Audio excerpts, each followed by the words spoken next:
Hello viewers, ಇವತ್ತೇನು ನೋಡ್ತಾ ಇದ್ದೀವಿ ಅಂದರೆ MG ರೋಡ್ ಅಂದರೆ ಎಲ್ಲರಿಗೂ ಗೊತ್ತಿರುತ್ತೆ, ಮಹಾತ್ಮ ಗಾಂಧಿ ರೋಡ್ ಅಂತ ಹೇಳ್ತೀವಿ ಇದನ್ನು. ಸೊ ಇದಕ್ಕೆ ಬೇರೆ ಬೇರೆ ಕಡೆಯಿಂದ ನೋಡಿದ್ರೆ ಮೆಟ್ರೋಗಳು ಇರುತ್ತೆ. ಮೆಜೆಸ್ಟಿಕ್ ಕಡೆಯಿಂದ ಇರುತ್ತೆ, ಇವನ್ KR ಪುರಂ ಕಡೆಯಿಂದ ಇರುತ್ತೆ. ಸೊ ಆ ಕಡೆಯಿಂದ ಬಂದರೆ ಪೀಣ್ಯ, ಯಶವಂತಪುರ, MG ಇದು ಮಾಗಡಿ ರೋಡ್, ತುರುವೇಕೆರೆ. ಸೊ ಆ ಕಡೆಯಿಂದ ಬಂದ್ರೇನು ನಿಮ್ಗೆ ಮೆಜೆಸ್ಟಿಕ್ ಬಂದರೆ ಮೆಟ್ರೋ ಇರುತ್ತೆ. ಸೊ ಮೆಟ್ರೋನಲ್ಲಿ ಬಂದು ಎಲ್ಕೋಬೋದು ಇಲ್ಲಿಗೆ. ಸೊ ಇಲ್ಲಿ ನಿಮ್ಗೆ ಮಹಾತ್ಮ ಗಾಂಧಿ ರೋಡು ಬಗ್ಗೆ ನಿಮ್ಗೆ ಗೊತ್ತಾಗಬೇಕಾದ್ರೆ, ಯಾಕಂದರೆ ಯಾರು ಹೊಸದಾಗಿದ್ದಾರೋ ಈ ಪ್ಲೇಸ್ಗೆ, ಸೊ ಅವ್ರಿಗೆ ಯೂಸ್ ಆಗುತ್ತೆ ಈ ವಿಡಿಯೋ. ಸೊ ಇದು ನೋಡಿದ್ರೆ ನಿಮಗೆ ಈಸ್ಟ್ ಸೈಡಿಂದ ಟ್ರಿನಿಟಿ ಸರ್ಕಲ್ಲು ಒಂದು ಕಡೆ, ಇನ್ನೊಂದು ಎಂಡ್ ಕಡೆ ಬಂದುಬಿಟ್ಟು ಅನಿಲ್ ಕುಂಬ್ಳೆ ಸರ್ಕಲ್ ಅಂತ ಇರುತ್ತೆ. ಸೊ ಅಂದರೆ ನಮ್ಮ ಕ್ರಿಕೆಟ್ ಪ್ಲೇಯರ್ ಗೊತ್ತಲ್ವ ಅನಿಲ್ ಕುಂಬ್ಳೆ, ಸೊ ಅವ್ರ ಹೆಸರಲ್ಲಿ ಅನಿಲ್ ಕುಂಬ್ಳೆ ಸರ್ಕಲ್ ಅಂತ ಇರುತ್ತೆ. ಸೊ ಇದಕ್ಕೆ ಈ ರೋಡ್ಗೆ 1948ನಲ್ಲಿ MG ಮಹಾತ್ಮ ಗಾಂಧಿ ರೋಡ್ ಅಂದರೆ ಶಾರ್ಟಾಗಿ MG ರೋಡ್ ಅಂತ ಹೇಳ್ತೀವಿ. ಸೊ ಇದರಲ್ಲಿ ನಿಮಗೆ ಈ MG ರೋಡ್ ಬಂದುಬಿಟ್ಟು ಬಿಸಿಯೆಸ್ಟ್ ರೋಡ್, ಯಾವಾಗಲೂ ಹಾಟ್ ಸಿಟಿನಲ್ಲಿದೆ. ಇದು ಹಾಟ್ ಸಿಟಿನಲ್ಲಿ ಇರೋದ್ರಿಂದ ಸೊ ನಿಮ್ಗೇನಾಗುತ್ತೆ ಅಂದರೆ ಬಿಸಿಯಾಗಿರುತ್ತೆ ಯಾವಾಗಲೂ. ಶಾಪಿಂಗ್ ಕಾಂಪ್ಲೆಕ್ಸ್ಗಳು ಮತ್ತು ಬಂದುಬಿಟ್ಟು ಇಲ್ಲಿ ನೋಡಿದ್ರೆ ನಿಮಗೆ ಮೆಟ್ರೋ ಬಂದುಬಿಟ್ಟು 20 ಅಕ್ಟೋಬರ್ 2011ನಲ್ಲಿ ಲಾಂಚ್ ಮಾಡಿದ ಮೇಲೆ ಇನ್ನೂ ಏರಿಯಾ ಬಂದುಬಿಟ್ಟು ಬಿಸಿ ಆಯಿತು ತುಂಬ. ಇದು one of the busiest city ಅಂತ ಹೇಳ್ತೀವಿ. ಇವಾಗ ನೋಡ್ತಾ ಇದ್ದೀವಿ ನೋಡಿ, ಇದು ಬಂದುಬಿಟ್ಟು ಬ್ರಿಗೇಡ್ ರೋಡ್ ಅಂತ ಹೇಳ್ತೀವಿ. ಇದು ಕಮರ್ಷಿಯಲ್ ಸೆಂಟ್ರು, ಬೆಂಗಳೂರಿನಲ್ಲಿ hot commercial centre. Commercial road ಅಂತ ಒಂದಿದೆ ಶಿವಾಜಿನಗರ. ಸೊ ಅದಾದಮೇಲೆ ಇದು ಒಂದು ಕಮರ್ಷಿಯಲ್ ಸೆಂಟ್ರ್ ಅಂತ ಹೇಳ್ತೀವಿ. MG ರೋಡ್ ಕನೆಕ್ಟ್ ಆಗುತ್ತೆ ಒಂದು ಕಡೆ, ಇನ್ನೊಂದು ಕಡೆ ರೆಸಿಡೆನ್ಸಿ ರೋಡು, ಚರ್ಚ್ ಸ್ಟ್ರೀಟು ಅದು ನಿಮಗೆ ಕವರ್ ಆಗುತ್ತೆ. ಅನಿಲ್ ಕುಂಬ್ಳೆ ಸರ್ಕಲ್ ಹೋದರೆ ಲೆಫ್ಟ್ಗೆ ಹೋಗಿಬಿಟ್ರೆ ನೀವು ಡೈರೆಕ್ಟ್ ಹೊಸೂರು ರೋಡು ಹೋಗುತ್ತೆ. ಹೊಸೂರು ಸೆಂಟ್ ಜಾನ್ಸ್ ಹಾಸ್ಪಿಟಲು ಆ ರೋಡು ಹೋಗುತ್ತೆ. ಸೊ ಇದು ಅಂದರೆ ಸಿಟಿ ಸೆಂಟ್ರು. ಇದನ್ನು ನೋಡಬೇಕಾದ್ರೆ ನಿಮಗೆ ಈಸ್ಟ್ ಕಡೆ ನೋಡಬೇಕಾದ್ರೆ ನಿಮಗೆ ಬಂದುಬಿಟ್ಟು ಅದೇ ಹೊಸೂರು ರೋಡ್ ಕಡೆ ಹೋಗುತ್ತೆ. ವೆಸ್ಟ್ ಕಡೆ ನೋಡಿದ್ರೆ Shivajinagar, military hospital, military ground, commercial street ಅವೆಲ್ಲ ಇದಾಗುತ್ತೆ. ಸೌತ್ ಕಡೆ ನೋಡಿದ್ರೆ ನಿಮಗೆ ಲಾಲ್ಬಾಗ್ ಬರುತ್ತೆ, ಕಬ್ಬನ್ ಪಾರ್ಕ್ ಬರುತ್ತೆ, ಮಾರ್ಕೆಟ್ ಬರುತ್ತೆ. ಸೊ ನಿಮಗೆ ನಾರ್ತ್ ಕಡೆ ನೋಡೋಕೆ ಹೋದರೆ ನಿಮಗೆ ಹೊಸಕೋಟೆ, ಚಿಂತಾಮಣಿ, ಕೋಲಾರ, ಮಾಲೂರು ಆ ಕಡೆ ರೋಡ್, ಓಲ್ಡ್ ಮೆಡ್ರಾಸ್ ರೋಡ್ ಹೋಗುತ್ತೆ. ಓಕೆ. ಸೊ ಇದರಲ್ಲಿ ಬ್ರಿಗೇಡ್ ರೋಡ್ ಕೆಳಗಡೆ ಡೈವನ್ ಹೋಗ್ಬಿಟ್ರೆ ಸಿವಿಲ್ ಕೋರ್ಟ್ ಕಾಣಿಸ್ತಾ ಇದೆ, ತೋರಿಸ್ತಾ ಇದೆ ನೋಡಿ. ಇದು ಮೇ ಹಾಲ್ ಬ್ಯಾಕ್ ಸೈಡ್ ಇದೆ. ಮೇ ಹಾಲ್ ಬ್ಯಾಕ್ ಸೈಡು ಸಿವಿಲ್ ಕೋರ್ಟ್ ಇದೆ. ಓಕೆ. ಸೊ ನಿಮ್ಗೆ ಇದು ಈ ಮೇ ಹಾಲ್ ಬಗ್ಗೆ ನಿಮಗೆ ಹೇಳ್ತೀನಿ ನೋಡಿ. ಈ ಮೇ ಹಾಲ್ ಅನ್ನೋದು ನಿಮಗೆ ಇದು ಒಂದು ಕಮರ್ಷಿಯಲ್ ಸೆಂಟರ್ ಅಂತ ಹೇಳ್ಬೋದು. ಮತ್ತು ಮುನಿಸಿಪಲ್ ಆಫೀಸಸ್ ತುಂಬ ಇದೆ. ಈ ಮುನಿಸಿಪಲ್ ಆಫೀಸಸ್ ಅಂದರೆ ನಿಮಗೆ ಕರೆಂಟ್ ಬಿಲ್ ಕಟ್ಟೋದು, ಪ್ಲಸ್ ನಿಮಗೆ ಯಾವುದಾದ್ರು ಬರ್ತ್ ಸರ್ಟಿಫಿಕೇಟ್ ತಗೊಳ್ಳೋದು, ಡೆತ್ ಸರ್ಟಿಫಿಕೇಟ್ ತಗೊಳ್ಳೋದು, ಈ ಥರ ಆ್ಯಕ್ಟಿವಿಟಿಗಳು ಇಲ್ಲಿ ನಡೆಯುತ್ತೆ. ಯುಟಿಲಿಟಿ ಬಿಲ್ಡಿಂಗ್ ಅಂತಲೇ ಹೇಳ್ಬೋದು. ಓಕೆ. 1800ನಲ್ಲಿ ಇದು ಬ್ರಿಟಿಷ್ ಕಾಲ ಇತ್ತಲ್ವ, ಆವಾಗ ಇದು ಕಟ್ಟಿದ್ದು ಆ್ಯಕ್ಚುಲಿ. ಸೊ ಇದು ಬಂದುಬಿಟ್ಟು ನಿಮಗೆ ಇದರಲ್ಲಿ ನಿಮಗೆ 2011ನಲ್ಲಿ ಕೆಂಪೇಗೌಡ ಮ್ಯೂಸಿಯಂ ಅಂತ ನಿಮಗೆ ಅಫರ್ ಫ್ಲೋರ್ನಲ್ಲಿ ಕೆಂಪೇಗೌಡ ಮ್ಯೂಸಿಯಂ ಅಂತ ಓಪನ್ ಮಾಡಿದ್ದಾರೆ. ನೀವು ಹೋಗಿ ನೋಡ್ಬೋದು. ನೋಡಿದ್ರೆ ನಿಮಗೆ ಇದು ತುಂಬ ಚೆನ್ನಾಗಿರುತ್ತೆ. ನೀವು ಇದೆಲ್ಲ ನೋಡಿದ್ರೆ ಈ ಮೇ ಹಾಲ್ ಮೇಲೆ ನಿಂತ್ಕೊಂಡು ನೋಡಿದ್ರೆ ಸೊ ನಿಮಗೆ ಅಂದರೆ ಇವಾಗ 1980s 90sನಲ್ಲಿ ನೋಡಿದ್ರೆ ಬೆಂಗಳೂರಲ್ಲಿ ಅಷ್ಟು ದೊಡ್ಡ ಬಿಲ್ಡಿಂಗ್ಗಳು ಇರ್ತಾ ಇರಲಿಲ್ಲ. ಇವಾಗ ನಾನು ಚಿಕ್ಕ ಹುಡುಗ ಇರೋವಾಗ ಆ ಕಡೆ ಬಸ್ನಲ್ಲಿ ಬರ್ತಾ ಇರೋವಾಗ ಸೊ ನಾನು ಈ ಬಿಲ್ಡಿಂಗ್ನ ಮಿಸ್ ಮಾಡ್ತಿದ್ರೆ ನೋಡಿಬಿಡ್ತಾ ಇದ್ದೆ. ಅಷ್ಟು ದೊಡ್ಡ ಬಿಲ್ಡಿಂಗ್ ಇದು. ಯಾವ ಬಿಲ್ಡಿಂಗೂ ಇರ್ತಾ ಇರಲಿಲ್ಲ ಬೆಂಗಳೂರಿನಲ್ಲಿ ನೋಡಿದ್ರೆ. ಇವಾಗೆಲ್ಲ ಇದಕ್ಕಿಂತ ದೊಡ್ಡ ದೊಡ್ಡ ಬಿಲ್ಡಿಂಗ್ ಬಂತು.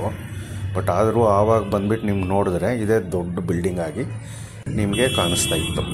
ಈ ಬಿಲ್ಡಿಂಗ್ ಮೇಲೆ ನೀವು ನಿಂತ್ಕೊಂಡ್ರೆ ನಿಮಗೆ churches, schools, nearby hospitals, shopping centres, dance halls, pubs, clubs, cricket ground, Chinnaswamy stadium, golf range, ಆ ಕಡೆ ಇದೆಲ್ಲ Cubbon park, Halsuru lake, so ಇವೆಲ್ಲ ನೀಟಾಗಿ ನಿಮಗೆ ಕಾಣಿಸುತ್ತೆ. ಇಡೀ ಅರ್ಧ ಬೆಂಗಳೂರೇ ಬಂದುಬಿಟ್ಟು ನಿಮಗೆ ಕಾಣಿಸುತ್ತೆ. ಇದು ಅಷ್ಟು ದೊಡ್ಡ ಬಿಲ್ಡಿಂಗು.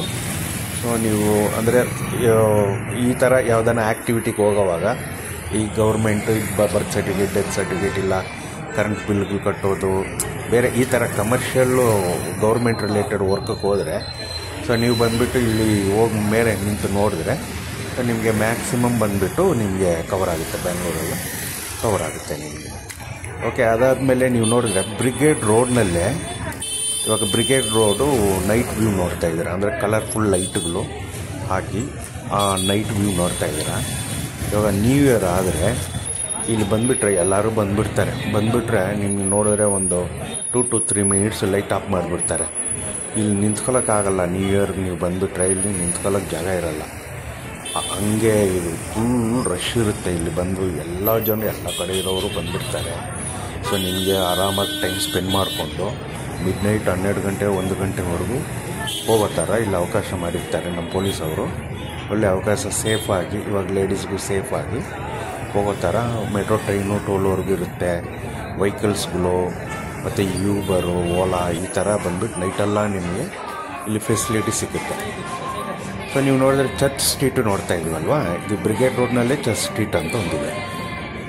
ಸೊ ಇಲ್ಲಿ ಬಂದುಬಿಟ್ಟು ನಿಮಗೆ ಇದು ಒಂದು ಸೆಂಟ್ರಲ್ ಬಿಸ್ನೆಸ್ ಪ್ಲೇಸ್ ಅಂತಲೇ ಹೇಳ್ಬೋದು. ಸೊ ಇದು ಈ ಸ್ಟ್ರೀಟ್ ನೇಮ್ ಬಂದುಬಿಟ್ಟು ಸೆಂಟ್ ಮಾರ್ಕ್ಸ್ ಕೇಥಡ್ರಲ್ ಅಂತಲೂ ಇತ್ತು ಫಸ್ಟ್ ಹೆಸರಿತ್ತು, ಆಮೇಲೆ ಚರ್ಚು ಸ್ಟ್ರೀಟ್ ಅಂತ ಆಯಿತು. ಇದರಲ್ಲಿ ಒಳ್ಳೆ ಕಮರ್ಷಿಯಲ್ ಪ್ಲೇಸ್ಗಳು, ಹೋಟೆಲ್ಸು, ಆದರೆ ಚಿಕ್ಕ ಮಕ್ಕಳು ಇಲ್ಲ ದೊಡ್ಡವರು ಎಲ್ಲ ಬಂದುಬಿಟ್ಟು, ಇಲ್ಲ ನಿಮಗೆ ಹೊಸದಾಗಿ ಮದುವೆ ಆಗಿರೋರು, ಲವರ್ಸು ಈ ಥರ ಬಂದುಬಿಟ್ಟು ನಿಮಗೆ ಒಳ್ಳೆ ಶಾಪಿಂಗ್ ಪ್ಲೇಸು, ಹೋಟೆಲ್ಲು ಇದರಲ್ಲಿ ಒಳ್ಳೆ ಟೈಮ್ ಪಾಸ್ ಮಾಡಿಬಿಟ್ಟು ಒಳ್ಳೆ ಡ್ಯಾನ್ಸ್ಗಳು, ಒಳ್ಳೆ ಇದು ಅವೆಲ್ಲ ಆ್ಯಕ್ಟಿವಿಟಿಗಳೆಲ್ಲ ಈ ರೋಡ್ನಲ್ಲಿ ನಡೆಯುತ್ತೆ. ಸೊ ಇದು ನಿಮ್ಗೆ ನೋಡಿದ್ರೆ MG ರೋಡ್ನಲ್ಲಿ, ಬ್ರಿಗೇಡ್ ರೋಡ್ನಲ್ಲಿ ಒಂದು ಒಳ್ಳೆ ಪ್ಲೇಸ್, ಅಂದರೆ ನೋಡೋಕ್ಕೆ ಒಳ್ಳೆ ಟೈಮ್ ಪಾಸ್ ಮಾಡೋಕ್ಕೆ, ನಿಮ್ಮ ನೈಟು ಫ್ರೆಂಡ್ಸ್ ಜೊತೆ ಸುಮ್ಮನೆ ಹಂಗೆ MG ರೋಡ್ಗೆ ಹೋಗೋವಾಗ ಈ ಚರ್ಚ್ ಸ್ಟ್ರೀಟ್ಗೆ ಹೋದರೆ ಸೊ ನಿಮ್ಗೆ ಎಲ್ಲ ಥರ ಟೈಮ್ ಪಾಸ್ ಆ್ಯಕ್ಟಿವಿಟಿಗಳು ಅಲ್ಲಿ ನಿಮಗೆ ನೋಡ್ಬೋದು. ಸೊ ಮತ್ತೆ ಬಂದುಬಿಟ್ಟು ಇದು ಬಂದುಬಿಟ್ಟು ಸೆಂಟ್ರಲ್ನಲ್ಲಿ ಇದೆ, ಬ್ಯಾಂಗ್ಳೂರು ಸೆಂಟ್ರಲ್ ಪ್ಲೇಸ್ನಲ್ಲಿದೆ.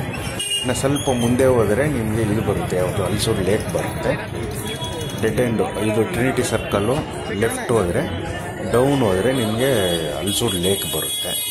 ಅದು ಅಲ್ಲೂ ಹೋಗಿ ನೀವು ಟೈಮ್ ಪಾಸ್ ಮಾಡ್ಬೋದು. ಪ್ಲಸ್ಸು ಈ ಕಡೆ ಲೆಫ್ಟ್ ಕಡೆ ಅನಿಲ್ ಕುಂಬ್ಳೆ ಸರ್ಕಲ್ ಬಂದರೆ, ಅನಿಲ್ ಕುಂಬ್ಳೆ ಸರ್ಕಲ್ ಕಡೆ ಬಂದರೆ ಕಬ್ಬನ್ ಪಾರ್ಕ್ ಇದೆ. ನಾನು ಕಬ್ಬನ್ ಪಾರ್ಕ್ ಆಲ್ರೆಡಿ ವೀಡಿಯೋ ಹಾಕಿದ್ದೀನಿ ನೋಡಿ. ಆ ಕಬ್ಬನ್ ಪಾರ್ಕ್ ಇದೆ. ಸೊ ಅದು ಡೇ ಟೈಮು ಅದು ಒಳ್ಳೆ ಆ್ಯಕ್ಟಿವಿಟಿ ಇದೆ. ಅದೇ ನೀವು ಒಂದಿನ Cubbon park, MG road, Halsuru lake ಇವೆಲ್ಲ ಬಂದುಬಿಟ್ಟು ಒಂದಿನ ನೀವು ಬಂದುಬಿಟ್ಟು ಪ್ಲ್ಯಾನ್ ಮಾಡಿಕೊಂಡು ಬರ್ಬೋದು. ಸೊ ಬಂದುಬಿಟ್ಟು ನಿಮ್ಗೆ ಇಲ್ಲಿ ಒಳ್ಳೆ ನಿಮ್ಗೆ ನೋಡಿದ್ರೆ ಒಳ್ಳೆ ಟೈಮ್ ಪಾಸ್ ಇರುತ್ತೆ. ಸೊ ಒಳ್ಳೆ ನಿಮ್ಮ ಫುಡ್ಡು, ಸೊ ಒಳ್ಳೆ ಹೋಟೆಲ್ಸ್ಗಳು, ಕಾಸ್ಟ್ಲಿ ಅಂತ ಅದೇನಿಲ್ಲ, ನಾರ್ಮಲಾಗೇ ಇರುತ್ತೆ. ಸೊ ನಿಮಗೆ ಈ ಥರ ನಿಮ್ಗೆ ಬಂದುಬಿಟ್ಟು ಒಳ್ಳೆಯ ಒಂದು ಟೈಮ್ ಪಾಸು ಮಾಡ್ಬೋದು. ಒಳ್ಳೆ ಅಟ್ರಾಕ್ಟಿವ್ ಪ್ಲೇಸ್. ಅಂದರೆ ಇಲ್ಲಿ ಇರೋವಾಗ ನನಗೆ ಕೆಲವು ಟೈಮ್ ಇವಾಗಲ್ಲ, ಮುಂಚೆ ಎಲ್ಲ ಹೋದರೆ ನಾವು ಬೆಂಗಳೂರಿನಲ್ಲಿಲ್ಲಪ್ಪ, ಎಲ್ಲೋ ಫಾರಿನ್ನಲ್ಲಿ ಇದ್ದೀವಿ ಅನ್ನೋ ಥರ ನನಗೆ ಒಂಥರ ಫೀಲ್ ಆಗ್ತಾಯಿತ್ತು ಆವಾಗ. ಇವಾಗೆಲ್ಲ ಎಲ್ಲ ಕಡೆಯೂ ಆಗಿದೆ, ನಮ್ಮ ಬ್ಯಾಂಗ್ಳೂರು ಬಂದುಬಿಟ್ಟು ಒಳ್ಳೆ ಸಿಟಿ ಆಗಿದೆ. ಹಾಗಾಗಿ ಆವಾಗ ಹೋಗ್ತಾಯಿದ್ರೆ ಆ ಥರ ನನಗೊಂದು ಫೀಲ್ ಆಗ್ತಾಯಿತ್ತು. ಹೊರಗಡೆಯಿಂದ ಹೋದರೆ ಅವಾಗ ಹೋಗಿ ಸ್ವಲ್ಪ ಹೊತ್ತು ಟೈಮ್ ಪಾಸ್ ಮಾಡಿದ್ರೆ ಏನಪ್ಪ ಇದು ಚೆನ್ನಾಗಿದೆ ಪ್ಲೇಸು ಅಂತ. ಇವಾಗೆಲ್ಲ ಒಳ್ಳೆ ಇದಾಯಿತು. ಕೋರಮಂಗಲ, ನಮ್ಮ ಕಮರ್ಷಿಯಲ್ ಸ್ಟ್ರೀಟು, ವಿಜಯನಗರ, ನಮ್ಮ ರಾಜಾಜಿನಗರ, ಮಲ್ಲೇಶ್ವರಂ ಇವೆಲ್ಲವೂ ಒಳ್ಳೆ ಆರ್ಟ್ ಸಿಟಿ, ಒಳ್ಳೆ ನಮ್ಮ ಫಾರಿನ್ ಥರ ಕಲ್ಚರು ಆ್ಯಕ್ಟಿವಿಟೀಸ್ಗಳು ಇವಾಗ ಆಯಿತು. ನಾನು ಹೇಳೋದು ಆವಾಗೆಲ್ಲ ಇಲ್ಲಿ ಚೆನ್ನಾಗಿರ್ತಾಯಿತ್ತು, ಈಗಲೂ ಇನ್ನೂ ಚೆನ್ನಾಗಿದೆ. ನೀವು ಹೋದರೆ ಆ ಕಡೆ ಹೋದರೆ ಒಂದು ಆರಾಮಾಗಿ ಒನ್ ಡೇ, ನಾನು ಹೇಳಿದ ಥರ ಒನ್ ಡೇ ಪ್ಲ್ಯಾನ್ ಮಾಡ್ಕೊಂಡು ಹೋಗಿಬಿಟ್ಟು ನೋಡಿ. Okay, thank you, bye.